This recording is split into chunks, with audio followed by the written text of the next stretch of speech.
योग्यांना, ऋषीमुनींना हा मनुष्य देह मिळाला आणि त्यांनी काय केलं, संपूर्ण देह त्यांनी भगवंताच्या प्राप्तीसाठी खर्च करून टाकला. आपण हा देह काय करतो तर विषयांवर खर्च करतो. आपण सर्वसामान्य माणूस आहे, तरुण तर घ्या मजा करून, अशी परिस्थिती आहे. पण सर्व संतांनी आपल्याला शिकवण दिलेली आहे. आपण संतांचे ग्रंथ आपण वाचायला पाहिजे. ग्रंथ आपले गुरु आहेत. प्रत्येक ग्रंथामध्ये आपल्या शरीराबद्दल आपल्याला दिलेलं आहे, पण आपल्याला ते समजत का नाही तर आपण ग्रंथांना हातच लावत नाही. आणि ग्रंथ वाचण्याची जी कुवत आहे आपली, ती आपल्याला कधी येते तर जोपर्यंत आपण श्री गुरूंना शरण जात नाही तोपर्यंत आपल्याला ग्रंथ काहीही कळणार नाही. परत श्री गुरूंकडे आपण गेलो, पण जोपर्यंत अनुग्रह नाही तोपर्यंत ग्रंथांचा वरचा अर्थ कळेल, पण आतला अर्थ कळणार नाही. जो गर्भित अर्थ आहे तो गर्भित अर्थ कळण्यासाठी श्री गुरूंना शरण जावं लागतं. आणि मग श्री गुरु पूर्ण कृपा करतात आपल्यावर. आणि श्री गुरूंनी पूर्ण कृपा केली तरच हे आपल्याला ज्ञान कळेल. जे दैन्याचे दुभते म्हणजे काय, आता सांगितलं ताईने आपल्याला. दुभते म्हणजे वाढत वाढत जाणार. जशी एखादी म्हैस आहे व्याली तर काय होतं, सारखं दूध देतो आपल्याला, वाढतच राहतो दूध तिचं. सकाळी काढतो, संध्याकाळी काढतो. पण इथं सांगितलंय शरीर आहे ते दैन्याचे दुभते आहे, म्हणजे दुःख वाढतच जाणार आहे. मरेपर्यंत दुःख वाढत जाणार. शरीराला दुःख कमी होत नाही. जन्माला आल्यापासून मरेपर्यंत या शरीराशी अमंगल रजस्वलेचा जो विटाळ, त्या विटाळाचेच आळूनी गाळ, त्या गाळाचेच केवळ शरीर आपले, तिथे निर्मलपणाचे सोहले केवी घडे. समर्थ रामदास सांगतात, या शरीराशी अमंगल काही नाही. शरीर मंगलमय नाही, अमंगल सांगतात. कसा तयार झालेला आहे, रजस्वलेचा जो विटाळ. जेव्हा स्त्री रजस्वलित होते त्यावेळेला विटाळ होते आणि त्या विटाळाचेच आलून गाळ. बघा पिंडामध्ये अवस्था कशी आहे. त्या विटाळाचा जो गाळ आहे ना, त्या गाळापासून आपला प्रत्येकाचा देह बनलेला आहे. त्या विटाळाचेच आळूनी गाळ. रजस्वलेचा जो विटाळ, त्या विटाळाचेच आळूनी गाळ, त्या गाळाचेच केवळ शरीर आपले. बघा पिंडामध्ये ज्यावेळेला तो आत्मा प्रवेश करतो त्यावेळेला तिथलीच जी काय घाण आहे ती घेऊन आपला तो स्वयंभू तयार होतो. प्रत्येकाचा देह असाच तयार झालेला आहे. मग जर आपला घाणीचाच शरीर आहे तर तेथे निर्मलपणाचे सोहळे केवी घडे. आपण निर्मल होऊ का? शरीर अमंगलच सांगितले, शरीर शुद्ध नाही आहे. मग शरीर कशाने शुद्ध होईल तर मग त्यांनी सांगितलंय की हरिनाम. जोपर्यंत आपण हरीचं नाम घेत नाही, जो आपल्याला चालवणारा हरी आहे, ज्याने आपल्याला निर्माण केलं, ज्याने आपल्याला पिंडामध्ये आपल्या आईच्या पिंडामध्ये आला आणि ज्याने हे शरीर धारण केलंय त्याचंच भजन केलं तर आपल्याला सुटता येईल. आपण अनेक प्रकारच्या पूजा केल्या, अर्चा केल्या, अनेक प्रकारचे हवन केले, यज्ञ केले, पण आपल्याला चालवणारा जो आपल्यामध्ये बसलेला जो परमात्मा आहे तोच आपल्याला दिसला नाही, कळला नाही, त्याच्याशी एकरूप झालं नाही. तर आपला जन्म येऊन काय केले, तो आपले मुद्दल गमावले. जन्म येऊन काय केले, तू आपले मुद्दल गमावले. जी काय आपण अनेक जन्माची शिल्लक घेऊन मनुष्य देहाला आलेलो आहोत ती सगळी शिल्लक संपून जाईल. का रे ना फिरशी माघारा, अजून तरी फजितो खोरा. केली गाठोळीची नाशी, पुढे भिकची मागशी तुकोबराया सांगतात. जो शरीर आपल्याला मिळालेला आहे त्या शरीर आपल्याला एकच कारणासाठी मिळालेलं आहे की त्या शरीरामध्ये असलेल्या भगवंताला आपल्याला प्राप्त करण्यासाठी आपल्याच आतमध्ये आहे तो. गुरु नानक सांगतात की नाही, जिस घट में सुमिरन राम का सो नर मुक्ता जाय. जिस घट सुमिरन राम का सो नर मुक्ता जान. म्हणजे ज्या घटामध्ये त्या परमात्मा तो आलेला आपल्या प्रत्येक शरीरामध्ये, त्या परमात्म्याचं आपण जर ध्यान केलं नाही, त्याचं आपण भजन केले नाही, जिस घट सुमिरन राम को सो नर मुक्ता जाय. ज्या घटामध्ये जो राम आपल्याला आलेला, आत्मा राम आलेला आहे, त्या आत्मा रामाचा भजन केला तरच आपल्याला सुटका आहे.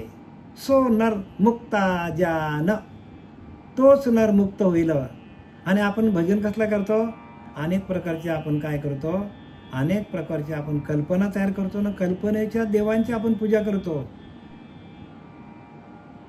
आणि म्हणून प्रत्येकाने आपल्या देहामध्ये असलेल्या त्या आत्मदेवाचं भजन करता यायला पाहिजे. आत्मा हाच आपला राम आहे.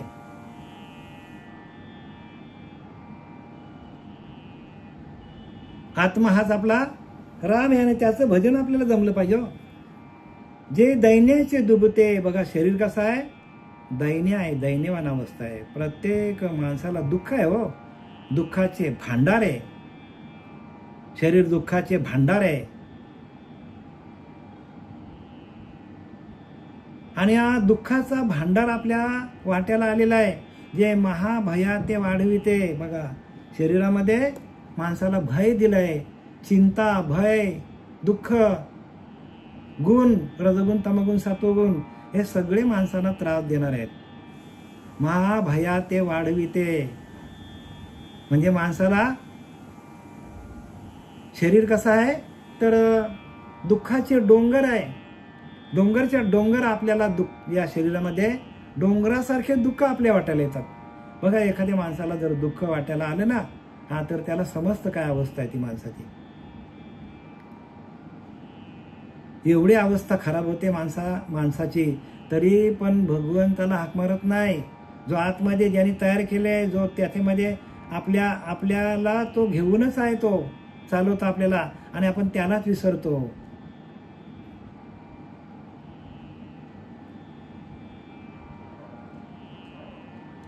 आणि संपूर्ण काय आपल्याला शरीर काय करतो, भयाचे डोंगर आपल्या भय निर्माण करतो. भया ते वाढविते, ते सकळ दुःखाचे पुरते. सर्व दुःख आपल्या वाट्याला आणतो. शरीराच्या माध्यमातून आपल्या वाट्याला संपूर्ण दुःख वाट्याला येतो आणि मृत्यूचं भय वाढवतो. बघा सकळ दुःखाते पुरते. भांडवल, दुःखाचा भांडवल आहे, रोगाचा कोठार आहे. जसा धान्याचा कोठार कसा असतो, तसा हा शरीर दुःखाचा कोठार आहे. याच्यामध्ये दुःखच वाटायला येतात माणसाला. कुठपर्यंत दुःख वाटायला येतात, ज्याने हे आपल्याला शरीर हे निर्माण केलेलं आहे, ज्या भगवंताने शरीर आपण धारण केलेलं आहे, आपलं शरीर, त्या भगवंताला आपण विसरलोय. आणि तो भगवंत आपल्या हातात आला, मिळाला, तर आपलं सगळं दुःख, भय, चिंता आपली निघून जाते. सोपा वर्म सोपा आहे, पण कळणं कठीण आहे. जे दुर्मतीचे मूळ, जे कुकर्माचे फळ, जे व्योमहाचे केवळ स्वरूपची, जे दुर्मतीचे मूळ म्हणजे ह्या शरीरामध्ये माणसाला दुर्बुद्धी वाढवते, वाईट विचार वाढवतात. वाईट विचार, ह्या शरीराला वाईट संगत लागते, वाईट व्यसन लागतात. दुर्मतीचे मूळ म्हणजे वाईट बुद्धीचे मूळ, जे पूर्वजन्मीचे वाईट कर्माचे फळ, कुकर्माचे फळ, म्हणजे मागच्या जन्मात जे जे आपण काय कर्म केलेलं आहे त्या कर्माचे फळ आपल्याला भोगण्यासाठी हा देह मिळालेला आहे. काय सांगितले, देह ते पाचाचे झाले, कर्माच्या गुणी गुंतले, भवतसे चाकी सुधले, जन्म मृत्यूची या. जन्म आणि मृत्यूची दोन चाकं ह्या देहाला लागलेली आहेत. जन्माला येणं आणि मरणं, जन्माला येणं आणि मरणं. हे कशामुळे दुःख लागल्यात? तर कर्माच्या गुणी गुंतले, कर्माचं फळ भोगण्यासाठी आपल्याला हा नरदेह मिळतो. आणि एकदा का ते फळ भोगून झालं आपलं, पण भोगताना जर आपण भगवंताचं नामस्मरण केलं तर आपल्याला कर्माच्या दुःखाची आपल्याला झळ पण पोचत नाही. आणि म्हणून भगवंताने सांगितलं की मी तुला देह दिलेला आहे, पण माझं नामस्मरण कर. पण तेवढं करून बाकी माणूस सगळं करतो. रात्रपाळी करतो, दिवसपाळी करतो, परत रात्रपाळी करतो, 2-2, 3-3 काय करतो, शिफ्ट करतो नोकरीला. धंदा खूप मोठा वाढवतो, करोडो रुपये कमवतो माणूस. पण ज्याच्या सत्तेवर कमवतो त्या सत्तेला आपण विसरतो, त्याचं नामस्मरण आपण करत नाही. म्हणून त्याचे भजनी प्रवर्तता कोणीतरी एखादाच करतो, असं सगळे करत नाही. म्हणून आता वंदू सकळ करता, समस्त देवांचा भरता, त्याचे भजनी प्रवर्ता कोणीतरी. एखादाच माणूस भजन करतो, बाकी करत नाही. बाकीच्यांनी केलं तर दुःखच वाटायला येणार नाही, तेव्हा दुःखच वाटायला येणार नाही बरं का. म्हणून जे दुर्मतीचे मुळं, जे कुकर्माचे फळं बघा, जी मागच्या जन्मात आपण कुकर्म केलेले आहेत त्याचं फळ या जन्मात, आणि या जन्मात केलेली कुकर्म पुढच्या जन्मात. जे व्योमहाचे केवळ, म्हणजे व्योमह म्हणजे काय? व्योमह म्हणजे व्याधी, व्योमह म्हणजे काय? भ्रांती हो. व्योमह म्हणजे काय? तर आपल्याला मोह, मोहाचा सागर आहे हा. माणसाचा मोह वाढतच जातो. या प्रपंचामध्ये येऊन माणसाला एवढा मोह होतो या प्रपंचाचा की तो त्या आतल्या भगवंताला विसरतो. आतमध्ये जो भगवंत चालवणार आहे त्यालाच विसरतो माणूस. एवढा हा व्योमाचा मोठा मोठा सरोवर आहेत, मोहाचे सरोवर आहेत. स्वरूपाची आणि ही भ्रांती सगळी आपली, आणि भ्रांतीचे केवळ स्वरूपच आहे. प्रत्येक माणसाला भ्रांती झालेली आहे का हा देह माझा आहे. कितीही दुःख वाटायला आलं तरी त्याला वाटत नाही की आपल्याला दुःख आलेलं आहे, आपण भगवंताचं भजन करावं. का? कारण शरीरच कसं आहे, तर शरीराचा देहभाव आहे, आणि तो देहभाव माणसाचा प्रपंचामध्ये वाढत जातो. आणि तो देहभाव कमी होण्यासाठी, देहभाव नष्ट होण्यासाठी उपाय एक भगवत भक्ती, म्हणजे भगवंताचं भजन करायला पाहिजे.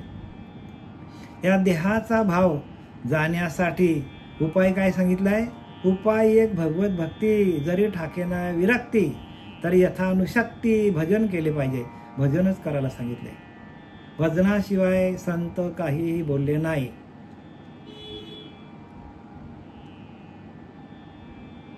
आणि तो भजनच आपल्याला जमत नसेल तर आपला देहभाव वाढत जातो.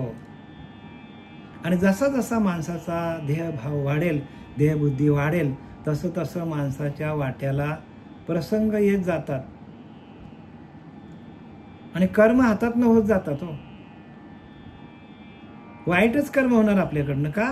आपल्याकडं देहभाव आहे, मी करतो, मी आणि माझं, भ्रांतीचं ओझं. ही भ्रांती आपली, मी करतो. खरं सकळ करणे जगदीशाचे, तेथे कवित्व काय माणसाचे, ऐशा अप्रमाण बोलण्याचे काय वेचे. रामदास स्वामी सांगतात, सकळ करणे जगदीशाचे, तेथे कवित्व काय माणसाचे. सगळा करणारा, जगाला चालवणारा ईश्वर आहे, तोच आपल्या आतमध्ये आहे. जगदांतर निवळत गेले, जगदांतरी सौख्य आले, मग मावळले विश्वजन. समर्थ रामदास सांगतात, जगदांतरी सौख्य आले म्हणजे आपल्या ह्या देहाला, जग म्हणजे काय, ह्या देहाला उपमा दिली आहे. जगदांतर निवळत गेले म्हणजे आपला देह शांत शांत शांत होत गेला. भागवत वाचतो आपण आता, त्याच्यामध्ये दाखवलंय. जगदांतरी सौख्य आले म्हणजे आपल्या देहामध्ये सुख समाधान आलं. मग जाणावे ओवाळले विश्वधन, म्हणजे विश्वाला चालवणारे जे विषय आपल्या देहाला जे चालवणारे जे विषय आपल्याला आहेत, जे देहबुद्धी आपल्याला चालवते, आणि ते देहबुद्धी काय होते, तिथल्या तिथे जिरली जाते, शांत होऊन जाते. पण हा विषय कसला आहे, हा विषय अनुभवाचा आहे. म्हणून जगामध्ये जगदीश विवेके ओळखावा. रामदास स्वामी सांगतात, जगामध्ये जगदीश विवेके ओळखावा, म्हणजे या देहरूपी जगाला चालवणारा जो ईश्वर आहे तो विवेकातून ओळखा. विवेक तुमची प्रज्ञा जागृत व्हायला पाहिजे, विवेक जागृत व्हायला पाहिजे. आणि विवेकातून सगळ्या गोष्टी आहेत. पण तो विवेक जागृत होण्यासाठी आपल्याला जे संसाराचे बैसणे, जे विकाराचे उद्याने, बघा काय काय दाखवले शरीरामध्ये, जे संसाराचे बसणे, म्हणजे संसाराची बसण्याची जागा आहे. आणि अहंकारादी विकारांची बाग आहे, गार्डन आहे, गार्डन बाग. ह्या शरीरामध्ये अहंकारच माणसाला चालवतो. प्रत्येक माणसाला अहंकार चालवतो. आणि म्हणून देवाची प्राप्ती होत नाही त्याला. देवाची प्राप्ती, अहंकार गेला तुका म्हणे देव झाला. देवाची प्राप्ती कधी होईल, अहंकार जाईल तेव्हा. प्रत्येक माणसाला अहंकार आहेच. सौंदर्याचा आहे, प्रॉपर्टीचा आहे, साधनेचा आहे, ज्ञानाचा आहे, अनेक प्रकारचे अभिमान माणसाला आहेत. आणि अभिमान माणसाला काय करतो, रस्सा तळाला घेऊन जातो. शेवटपर्यंत कळत नाही माणसाला, पार डुबतो माणूस तरी कळत नाही. अभिमानाने आपल्याला अडकून ठेवलाय.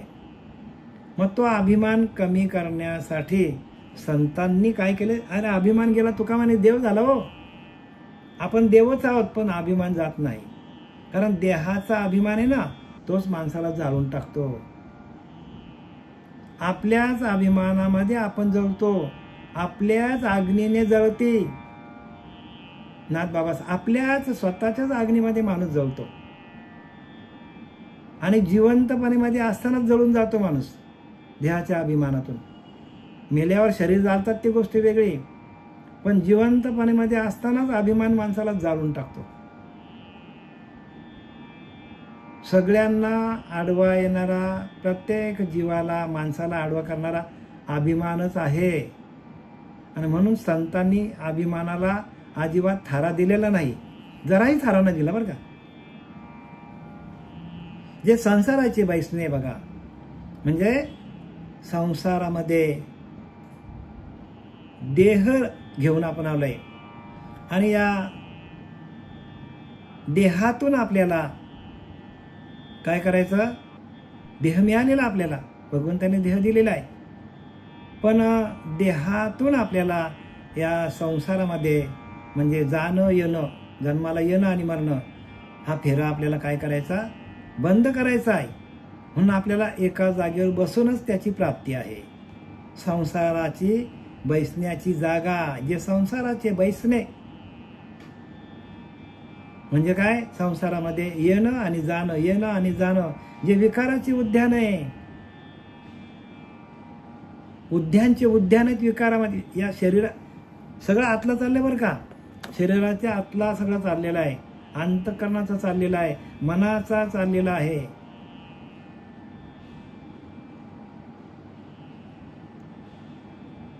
आपल्या अंतःकरणावरती अनेक प्रकारचे संकल्प विकल्प आपण तयार करतो. आणि त्या संकल्प विकल्पातून आपणच सृष्टी निर्माण करतो आणि आपणच आपल्याला जन्माला घालतो. जन्माला देव म्हणतो, मी जन्माला कोणालाच घालत नाही, तुम्ही स्वतःच जन्माला घालता आणि स्वतःच मरता. कारण देव येती नाही आणि जातही नाही. 9व्या अध्यायामध्ये ज्ञानवारा सांगतात की मी सूर्याचे नेवेशे, तपते हे सोशे, पाठी इंद्र होऊनी वर्षे, तै पुढती भरू अग्नी काष्टे खाये, काष्ठचे अग्नी होय, तैसे मरते मारते स्वरूप माझे. बघा, अग्नी काष्टे खाये, काष्ठेचे अग्नी होय. तैसे मरते मारते स्वरूप माझे, मरणारा पण मीच आहे, मारणारा पण मीच आहे, दोन्हीकडे मीच आहे. आता जन्माला कोण घालतो? मायाच माणसाला जन्माला, आपले कर्मच माणसाला जन्माला घालतात. आणि म्हणून भगवंताशी एकरूप झाल्यानंतर आपल्याला जन्ममरणाचा फेरा चुकवता येतो. आणि त्याच्यासाठी एवढी शास्त्र लिहिली आहेत सगळी. शास्त्र 4 वेद, 6 शास्त्र, 18 पुराणे कशासाठी लिहिलं आहेत? की नरदेहाला येऊन आपल्याला भगवंताची प्राप्ती ह्याच जन्मात करायची आपल्याला. आणि एकदा का ते आपण तेवढं मिळवलं नाही तर आपल्याला 84 लक्ष योनी 83,999 ह्या योनीमध्ये जावं लागेल. एकामागून एक एकामागून एक एकामागून एक सगळ्या योनी भोगावे लागतील. मग आपल्याला नरदेह आपल्याला चुकून मिळालेला आहे.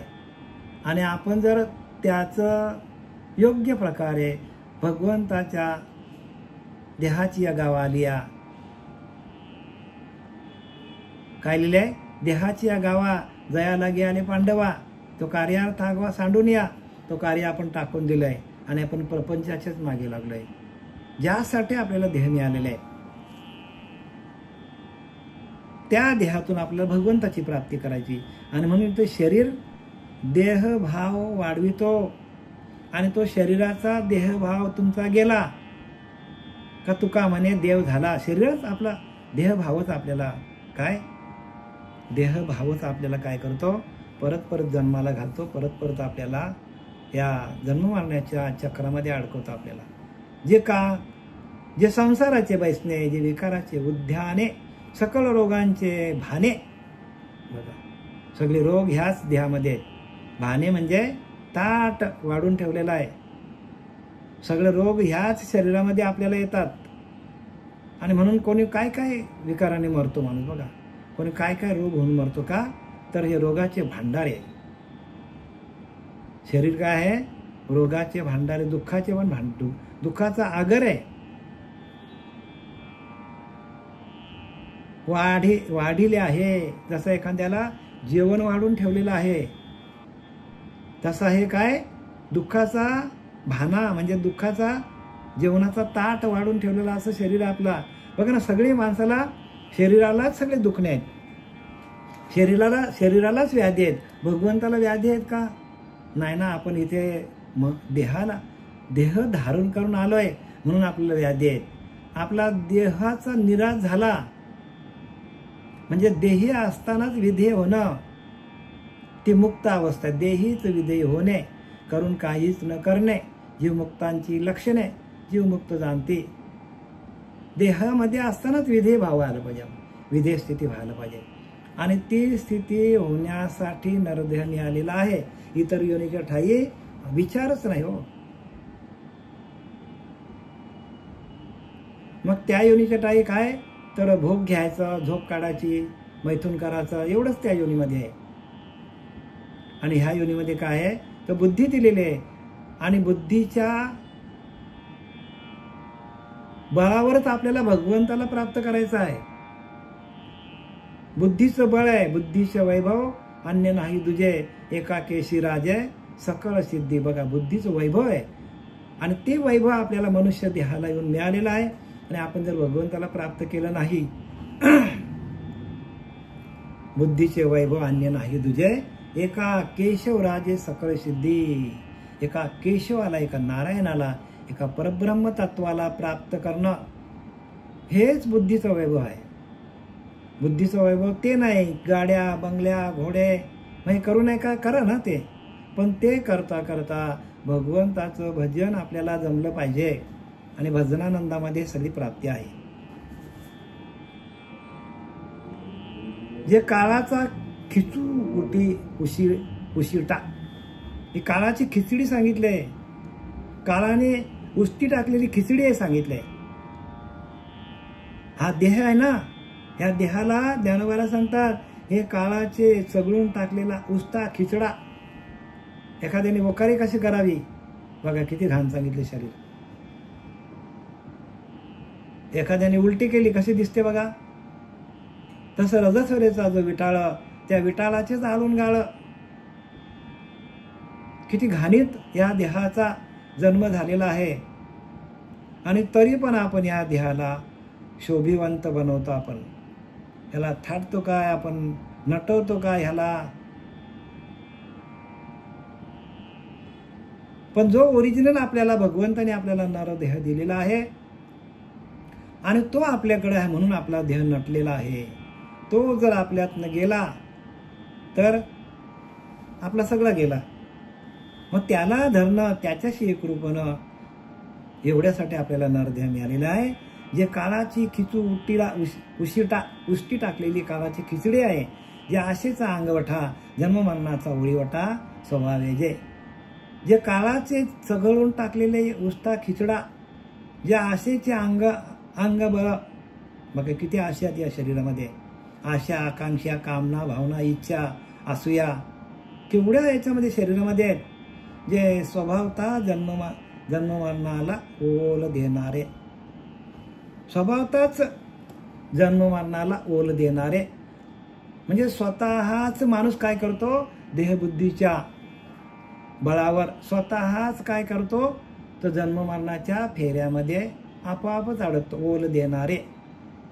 एखादा नाही का, आपण शेतामध्ये ओल असला तर आपण भात पेरला तर लगेच काही आपण धान्य पेरला लगेच उगवतो, ओल असला तर. तसा हे काय केलं आपण, स्वतःचा देह काय केलं आपण, जन्ममरणाच्या फेऱ्यामध्ये आपणच त्याच्यामध्ये त्या जन्ममरणाला आपण मुभा देतो. जन्ममरणाला घालणारे आपलेच कर्म आहेत. आपलेच कर्म आपल्याला जन्माला घालतात. देव म्हणतो मी काही येत नाही जात नाही. देव येत नाही जात नाही. देव असत ते असे सर्व काळ येतो. तो येणे नाही, जाणे नाही. अनंत युगापासून तो परमात्मा आहे. पण त्याच्यावरती माया येते आणि जाते. आणि ती माया म्हणजे आपल्याला मिळालेला देह आहे. आणि ह्या देहातून आपल्याला काय काय त्रास होतो हे आपल्याला ज्ञानोबारांनी 3-4 ओव्यामध्ये आपल्याला सांगितलं. झालेली सेवा आपले सच्चिदानंद सद्गुरू पांडुरंग देवकर बाबा, श्रीपाद बाबा, रामदास बाबा, नारायण बाबा, नाना बाबा यांच्या चरणी समर्पित करीत आहे.